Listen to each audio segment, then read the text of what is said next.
We have a challenge. How do we turn the qualitative stories we've collected from our customers and employees into actionable insights? Generative AI tools like ChatGPT and Gemini and even Claude have helped, but they often struggle with the specific context of our business, particularly around data integrity, security, and privacy. That's because of the complex parameters we have for data quality, privacy, and GPT clarity in understanding your data. Well, that's their struggle, especially in a walled off context between the participant, customer, and your analysts. We can do this in a traditional research setting, but it's hard to achieve with generative AI consistently and in a way that's both easy and scalable at a product level without significant pre-data processing, long-form prompting, and relentless quality checks. Until now, enter SEEQ. So let's say you've set up your project, you started collecting stories, and now you're at this interface. Now we start analyzing. Note that we have shortcuts like @stories and @scores that actually let you pull in data from our databases. And we also have templates that are pre-built that can be loaded to make your session more productive. And here's an analysis of one of our customers that let us share some data. Now, we have a built-in templates that automatically tell it what to generate for us when we ask a couple questions on the prompt. And this is one of those standard reports that in format that it provides us the data using the stories.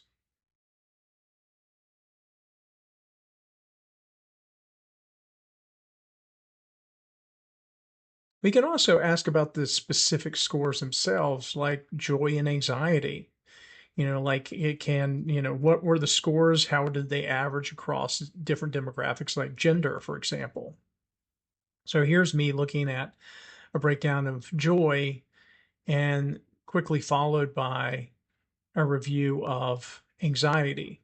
Here's some of the joy information that's coming back from this project. And we don't have to wait till the project's over. This is a couple weeks into the project. We don't have all the stories yet, but we can start to ask questions of the data that we have. And here's anxiety evaluation, and you get the idea of what's happening there.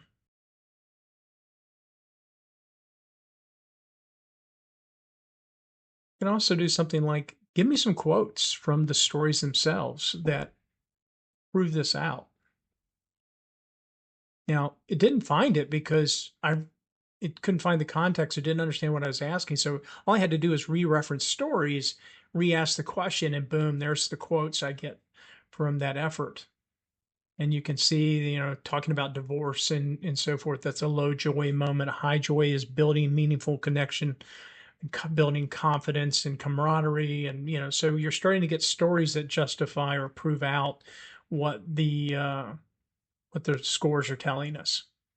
Now, I want to ask about anxiety now. Give me 3 quotes that prove that out.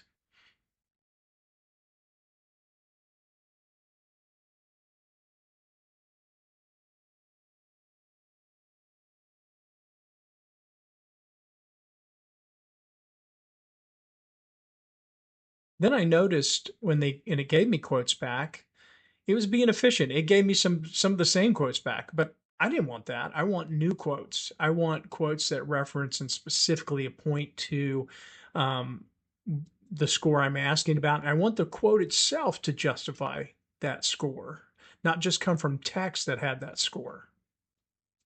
So I'm going to tighten up the way I ask what I'm looking for in the prompt.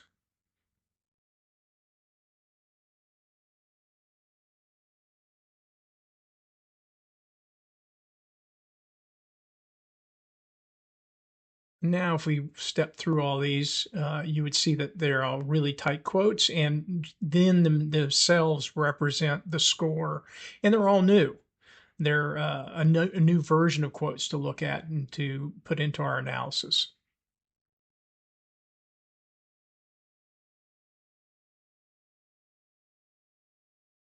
You can also ask things like, what are some big themes? What are some improvements? What are some action items I could work on that the stories themselves as a combination collective are telling me?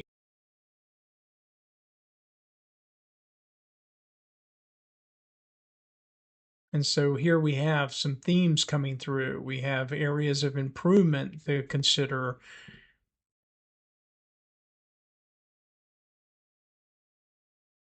and some action items that would be good. This gives you some basics of what we can do to be very productive as researchers. But there's also advanced things we can do. If you have the stats background and you know the things to ask for, like correlations, variance, covariance, feature analysis, all these things are available to work with and to poke into the patterns that are showing up in the stories. So here we're looking at correlations. High correlations, joy and cheerfulness obviously are related. Achievement and altruism actually don't normally correlate. They're negatively correlated in a lot of our corporate projects, but because this is the why and their people are really oriented that way, it's a great environment, right? So we see that correlated. And we have moderate and low or negative correlations where there's a reverse relationship. It's an interesting way to start to find unique things about this community.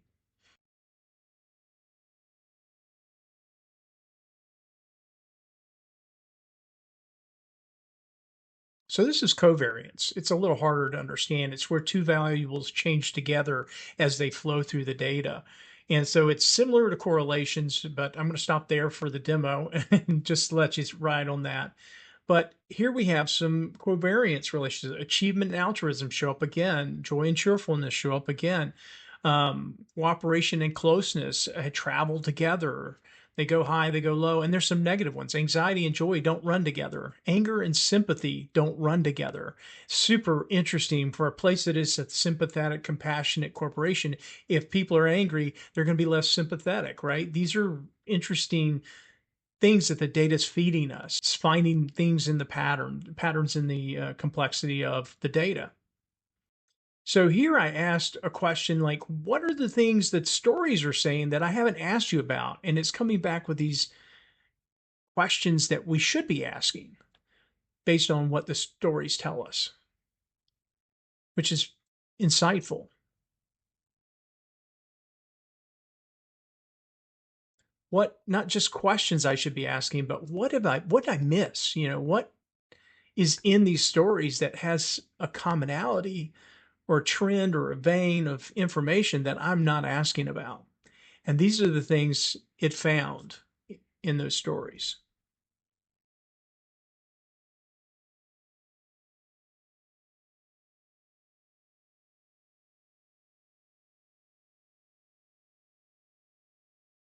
It's pretty profound.